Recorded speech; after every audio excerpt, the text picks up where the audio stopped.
지상 최초의 대제국을 건설하고 인류 문명의 요람들을 지배했던 문명 페르시아. 그러나 유라시아 대륙의 정가운데라는 빡센 위치 선정으로 인해 페르시아는 고대 시대의 전성기 이후 끊임없이 외부 세력에게 정복당하는 수모를 겪게 됩니다. 그러나 그때마다 새로운 시대에 적응해 결국 문명의 중심지라는 자리를 유지해왔죠. 기원전 4세기 그리스의 알렉산드로스에게 정복당했지만 그 후계자들 중 최강은 페르시아 지역을 계승한 셀레우코스 왕조였습니다. 기원 후 7세기 아랍인들에게 정복당해 이슬람 세계에 편입됐지만 오히려 이슬람 문명과 과학을 이끄는 중심지가 됐고요. 1100년대에는 몽골 제국에게 영혼까지 털리고 정복당했지만 이번엔 정복자였던 몽골인들과 튀르크인들을 오히려 페르시아어를 쓰는 무슬림으로 만들어버렸죠. 수많은 부침과 문명의 리셋이 있었지만 근본은 근본이었던 거죠. 21세기 오늘날에도 페르시아의 문명은 이란이라는 주권 국가를 통해 이어져 내려오고 있습니다. 그런데 이란이라는 나라가 좀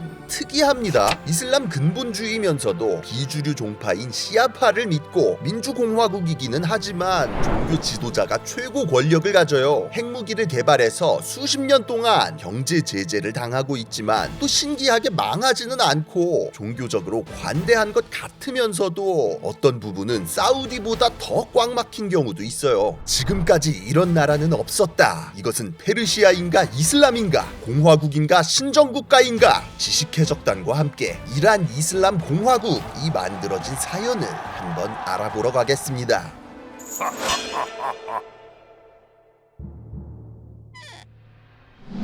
아랍인들이 이슬람을 창시하고 전 세계로 뻗어나가면서 페르시아도 이슬람 제국의 초창기에 정복되어 무슬림이 되었습니다. 그리고 아랍인들의 주도로 세워진 우마이야 왕조 치하에서 2등 신민으로 차별을 당했죠. 아랍과 비교할 수 없을 만큼 장대한 역사를 쌓아나갔던 페르시아인들은 자존심의 상처를 입었고 중앙아시아를 기반으로 하는 아바스 왕조를 지원하여 우마이야 왕조를 무너뜨립니다. 비로소 이슬람 세계의 주류 계층으로 올라선 페르시아인들은 중세 시기 동안 이슬람 문명의 전성기를 이끌었고 이슬람 제국의 중심지도 기존의 레반트 지역에서 페르시아에 가까운 바그다드로 옮겨졌죠. 그러나 서기 10세기 무렵부터 그동안 노예로 잡아 부려먹던 북방의 튀르크인들이 자꾸만 남쪽으로 침략해 오면서 페르시아에는 만성적인 전쟁이 이어졌고 11세기에는 결국 셀주크 제국이 세워지면서 페르시아 전체가 튀르크의 지배를 받게 됩니다. 거기다 북아프리카 지역에는 시아파를 믿는 파티마 왕조가 들어서 자기들만의 칼리파를 세우고 레반트 지역에는 유럽에서 온 십자군들이 활개치면서 자기들만의 국가를 세웠고요. 이슬람 세계 전체가 쇠락의 길을 걷기 시작한 이때 막타를 친 것은 몽골 제국이었습니다. 몽골의 침략은 그전까지와는 차원이 다른 대재앙으로 이슬람 세계, 특히나 페르시아는 괴멸적인 타격을 입고 재기불능의 상태에 빠졌어요. 페르시아 문화권에 속하는 중앙아시아부터 시작해 본진인 이란 고원까지 쑥대밭이 돼버렸고 아바스조 이슬람 제국의 수도인 바그다드는 철저하게 파괴, 칼리파는 말 발굽에 밟혀서 처형당했죠. 이슬람의 중심지는 이집트의 카이로로 옮겨가 버렸고 페르시아 문명은 정체 상태에 빠졌습니다. 몽골 제국의 일파인 일칸국의 지배를 거쳐 몽골의 후예를 자처하는 티무르 제국 등 여러 튀르크계 왕조들이 들어서며 페르시아는 혼란과 쇠퇴의 시기를 겪게 됩니다. 이런 혼란을 잠정적으로 마무리 지은 건 1502년 들어선 사파비 왕조였습니다. 아제르바이잔의 시아파 교단 사파비아가 자체적인 기마 군사 집단인 키질바시들을 이끌고 페르시아로 남하해 세운 국가였죠.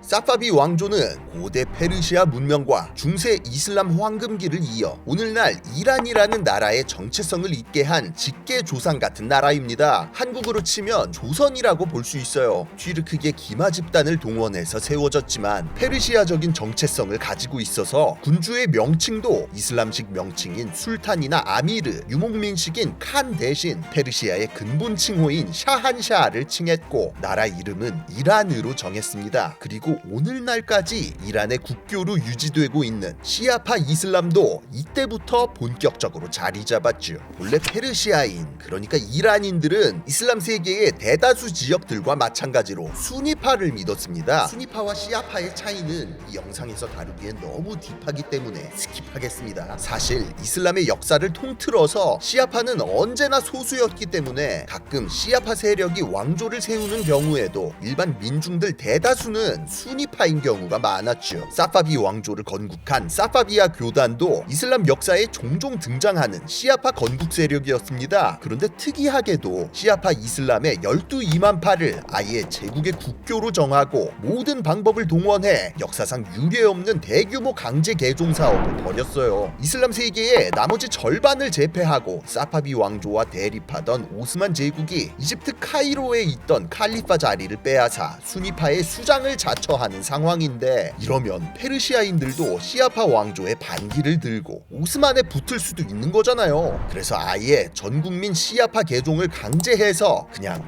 OS 재설치해버린 겁니다. 이란은 불과 한 세기 만에 대부분의 인구가 시아파를 믿는 시아파의 중심지로 변모했고, 이때부터 수니파와 시아파의 대립은 국가 대 국가, 아랍 대 페르시아의 대결 구도로 확대됐어요. 오스만 제국과 주변 세력들에게 내내 시달리며 전쟁을 벌이던 사파비 왕조가 아프가니스탄의 호타키 왕조에게 무너지면서 이란은 100여 년간 아프샤르 왕조와 잔드 왕조 등의 세력이 각축을 벌이는 혼란기로 돌아갑니다. 그리고 최종적으로 사파비와 마찬가지로 아제르바이잔에서 발원한 튀르크계 세력이 다시금 이란을 통일하고 1781년 카자르 왕조가 세워져 20세기까지 지속되는데요. 이 카자르 왕조의 치세는 중세 이래 이란 역사에서 가장 암울했던 시기입니다. 유럽 열강들의 제국주의가 지배층의 무능과 만나 국민들을 지옥으로 몰아넣었던 시대죠. 카자르 왕조가 들어서던 18세기 말은 서구 문명이 다른 문명들을 완전히 앞지른 시점이었습니다. 그러나 카자르 왕조는 중세 유목민 정복자 수준의 왕조로 왕들이 페르시아어도 할 줄 몰랐어요. 지배층의 정치, 문화, 경제에 대한 이해 수준이 처참했던 만큼 울라마라고 불리는 이슬람 율법학자들이 종교를 넘어 국가의 중대사까지 좌지우지했고, 농업과 상업 등의 기초 산업은 방치되어 수백 년 전 수준으로 퇴보하는 상황이었죠. 19세기가 되면서 이란은 러시아와 영국에게 샌드위치 당해서 삥을 뜯기기 시작했습니다. 그러나 지배층들은 각종 이권 사업을 헐값에 팔아먹으며 자기들 배 채우기에만 급급했고, 나중에는 이란인들의 생활 필수품이나 마찬가지인 담배나 설탕, 차 등의 전매권은 물론 이란 국토 전체에 대한 60년간의 자원 채굴권까지 영국 회사들에게 넘어갈 정도가 돼요. 결국 19세기 말 이란 민족주의가 대두되며 튀르크 지배층과 외국 세력에 반대하는 소요 사태가 각지에서 일어나기 시작합니다. 그러나 문맹률이 95%의 대다수가 빈농이나 유목민이었던 당시 이란의 상황에서 이란 민족주의는 자연스럽게 울라마들을 중심으로 한 시아파 이슬람 운동으로 수렴했고, 지식인 계층까지 공동의 적을 처치하기 위해 울라마들과 손을 잡을 정도가 됐죠. 이렇게 다양한 계층이 합세하여 1905년 헌법 제정을 요구하는 입헌 혁명이 일어나는데요. 그동안 경쟁 관계에 있던 영국과 러시아가 동맹을 맺고 1907년 왕실의 수구 세력을 지원하기 시작하며 각지에서 유혈 사태가 속출했습니다. 거기다 운명의 장난인지 페르시아만에서 석유가 발견되면서 자원 채굴권을 독점하고 있던 영국은 더더욱 이란을 포기할 생각이 없어졌어요. 결국 1909년 혁명 세력이 승리하며 입헌 군주제는 얻어냈지만 영국군과 러시아군은 계속 주둔하는 식으로 애매한 마무리가 되고, 영국은 신나게 석유를 퍼갈 수 있게 됩니다. 그리고 1914년 1차 세계대전이 터지며 이란은 영국의 전략적 요충지로 독일과 오스만 제국의 주요 목표가 되어 전쟁에 휘말리게 되죠. 1918년 1차 세계대전은 끝났지만 이란의 내부 사정은 다시 개판이 된 상태였습니다. 지방에는 무장 세력이 판치고 의회는 2년째 열리지도 않고 있었어요. 더군다나 러시아가 적백 내전으로 자진 철수하면서 이란에 남은 외국 세력은 이제 영국뿐이었고, 이 기회를 놓치지 않은 영국은 이듬해인 1919년 총리와 장관들에게 거액의 뇌물을 먹이고 이란을 사실상의 보호국으로 만들어버릴 목적에 협약을 체결해버렸습니다. 공짜로 석유 퍼가게 놔뒀더니 이젠 아예 나라 기둥을 통째로 뜯어가겠다는 심보였죠. 극단주의 개혁파부터 왕실을 지지하는 보수파까지 모두 들고 일어나고 독립하겠다는 세력까지 나타나며 상황이 험악하게 돌아갔습니다. 이러다가 원래 있던 석유 채굴권까지 날아가겠는데 싶었던 영국은 결국 리셋 버튼을 누르기로 결정! 영국군 지휘하에 신식 군대를 이용해 쿠데타를 일으켜서 정권을 엎어버리기로 해요. 그렇게 1921년 군대를 이끌고 테헤란에 입성한 인물이 바로 레자 칸! 순혈 이란인 출신으로 페르시아 기병여단의 지휘관이었던 레자 칸은 쿠데타에 성공한 뒤 총리를 갈아치우고 본인은 국방장관으로 앉아서 토지 개혁과 기존 불평등 조약의 폐지 등 민족주의 세력의 요구대로 개혁을 실시, 이란 각지의 무장 세력들도 하나하나 진압하면서 내부 정리에 들어갔죠. 1923년 권력을 완전히 장악하고 총리 자리에 오른 레자 칸은 카자르 왕조의 마지막 왕 아흐마드를 쫓아내고 새로운 국가의 건설에 착수했습니다. 당초 목표는 옆나라 터키가 했던 것처럼 이란 민족주의에 기반한 공화국을 세우는 거였어요. 그러나 레자 칸은 어디까지나 군인 출신, 그동안의 혁명을 주도했던 울라마들이 여기에 거세게 반발하면서 그냥 입헌군주국으로 새로운 왕조를 개창하는 방향으로 가게 되죠. 그렇게 1925년 레자 칸이 팔라비 1세로 즉위하면서 카자르 왕조는 공식적으로 사라지고 팔라비 왕조가 개창됐습니다. 정식 국호는 이란 제국, 고대 페르시아 제국을 계승하는 세속 국가였죠. 팔라비 1세 치하에서 이란 제국은 드디어 개혁다운 개혁들을 실시했습니다. 현대화된 군대를 육성하여 남아있는 반란 세력을 소탕하고 외국의 치외 법권을 폐지, 국민들의 교육권을 보장해서 초등학교와 대학교가 세워졌어요. 여자들은 비로소 히잡과 차도르를 쓰지 않고도 집 밖에 나올 수 있게 됐고, 정부 주도의 공업화 정책이 시행돼서 철도와 공장, 기업들이 우후죽순 들어섰습니다. 한편 팔라비 1세는 국민들의 결집을 도모하고 민족주의를 고취시키기 위해 적극적인 반영국 행보를 이어가며 영국 손절각을 보기 시작했습니다. 영국이 점유하고 있는 남부 유전지대에서 영국군을 철수시키고 1932년에는 앵글로 페르시안 석유 회사로부터 이란 정부의 지분을 상당 부분 뺏어오기도 했어요. 드디어 이란 땅에도 근대화와 자유의 물결이 불어오는 듯했죠. 드디어 나라 꼴을 갖춘 이란이었지만 모든 게 제대로 돌아가는 건 아니었습니다. 권력 기반이 군부에 있었기 때문에 의회는 장식품에 불과했고, 부정부패와 빈부격차가 극심해서 일반적인 서민 계층의 불만이 쌓여가고 있었어요. 게다가 애초에 터키를 롤모델로 삼았던 만큼 이슬람을 억제하고 강력한 서구화 정책을 시행했는데, 이 때문에 독실한 무슬림들과 울라마 세력에게도 반감을 샀고요. 여기다가 이제 결정적으로 줄을 잘못 써버립니다.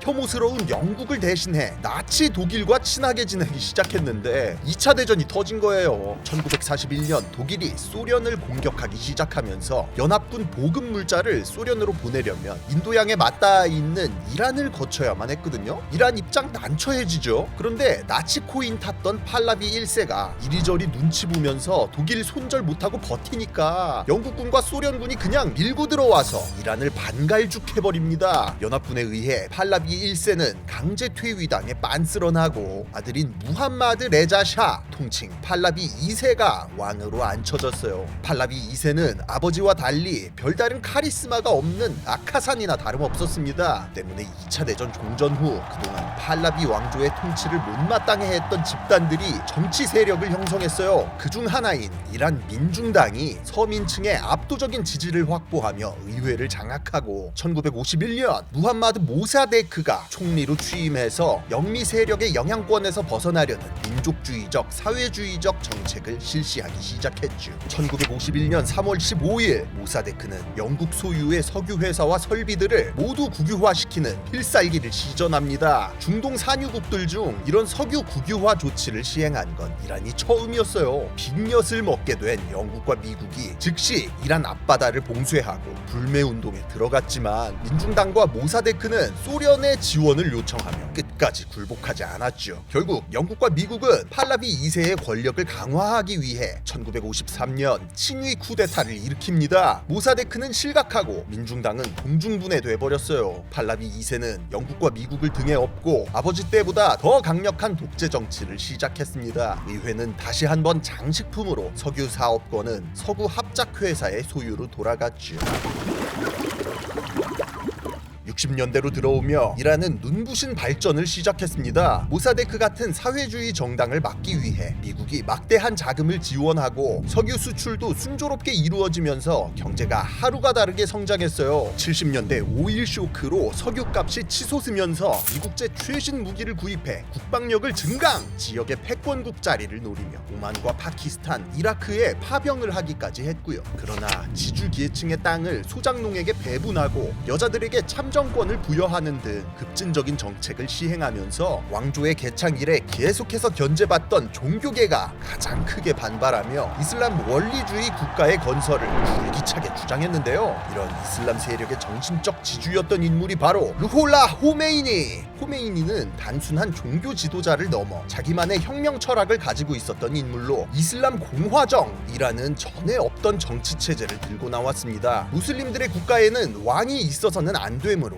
공화국으로 가야 하는데 또 이슬람 원리대로 운영돼야 하기 때문에 성직자 집단이 정부보다 위에 있어야 된다는 거였어요. 1963년 호메이니는 결국 체포되어 외국으로 추방당했지만 터키와 이라크를 전전하며 반팔라비 운동을 지속했죠. 그리고 70년대 후반 석유값이 서서히 내려가면서 팔라비 왕조는 위기에 처했습니다. 공격적인 공업화 정책과 군비 확장이 부메랑처럼 돌아오면서 경제가 붕괴하고 물가가 폭등, 왕조의 독재 정치에 대해 그동안 억눌려 있던 불만들이 터져나오기 시작한 거예요. 편중된 경제 정책과 부정부패 때문에 경제 성장의 혜택을 누리지 못하고 있던 서민층, 민주주의를 원하고 있던 중산층과 전문직 계층, 독실한 무슬림들까지 모두가 들고 일어났습니다. 결국 1978년 말 테헤란 동부 지역에서 왕정의 폐지를 요구하는 대규모 시위가 일어나고 호메이니는 이 기회를 틈타 전국의 이슬람 원리주의자들을 결집시켰습니다. 팔라비 2세는 언제나 하던 것처럼 계엄령을 선포한 뒤 유혈 진압을 시작했지만 이미 민심은 나락을 가버린 상황. 시위는 오히려 본격적인 혁명으로 확대됐죠. 수개월간의 혼란 끝에 1979년 1월 16일 팔라비 2세가 가족들과 함께 이집트로 망명하면서 프랑스에서 시위를 주도하던 호메이니는 이란으로 돌아와 혁명 정부를 구성했습니다. 고대 페르시아 시대로부터 수천 년 만에 마침내 왕정이 무너진 것이었죠.